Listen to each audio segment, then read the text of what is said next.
জামাত একটা বরকতময় দল। কেন বরকতময় দল বললাম? দীর্ঘদিন ধরে এই দলের উপর নিপীড়ন চলছে, অনেক মানুষকে খুন করা হয়েছে, ক্রস ফায়ার দেওয়া হয়েছে, গ্রেফতার করা হয়েছে। এরপরে এই দলের শক্তি একটু কমেনি। নিপীড়কদের আতঙ্কের নাম হলো জামাত।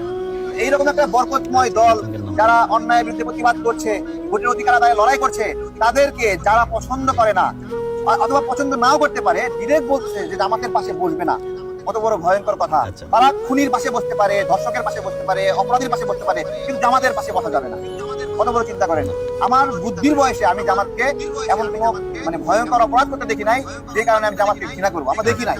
আমরা যেটা দেখেছি, সুনামগঞ্জে সিলেটে যখন ত্রাণ বিতরণ আমি করেছি, আমার পাশাপাশি জামাতের কর্মীরা ছিল, দেখলাম আমি এক করছি, তারা এক দেখলাম। হিন্দু পল্লীতে কেউ ত্রাণ নিয়ে যায়নি, আমি ত্রাণ নিয়ে গিয়েছিলাম। আমি যাই দেখি জামাতের কর্মীরা সেখানে দিচ্ছি। তাহলে এত স্বেচ্ছাসেবক, এত ভলেন্টিয়ার, তারা হিন্দু পল্লীতে গেল না সুনামগঞ্জে সাল্লা দিরায়ে, কিন্তু আমি গেলাম জামাতের কর্মীরা গেছে। তার মানে কি? তার মানে জামাতকে যে মৌলবাদী বলে, সাম্প্রদায়িক বলে, এটা একটা ভুল কথা। বাংলাদেশের অন্য ধর্মের সংখ্যালঘুদের বিপদে আমাদের সবার আগে আগে আছে জামাত, এবং সংখ্যালঘুদের উপর সবচেয়ে বেশি নিপীড়ন করেছে আওয়ামী লীগ।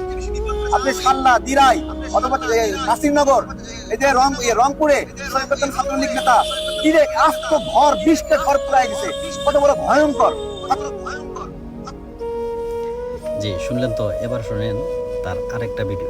এই সাদা শকুন, সাদা শকুন বলবো। মুক্তিযুদ্ধের ইতিহাস যেহেতু বদলাচ্ছে, আমি তাকে শকুনই বলবো। বদলায় ফেলতেছে। আমি আমার জায়গা থেকে এদের বিরুদ্ধে লড়াই চালাই যাবো, প্রতিবাদ চালাবো। এই রাক্ষসের দল আমাদের 1971 সালে আমাদের দেশকে ধ্বংস করছে। আজকে আবার এখানে যদি রাজনৈতিক দ্বন্দ্ব সংঘাতে কেউ যদি এদেরকে বিজয়ী করা ধান্দা করে, তারাও বুঝবে।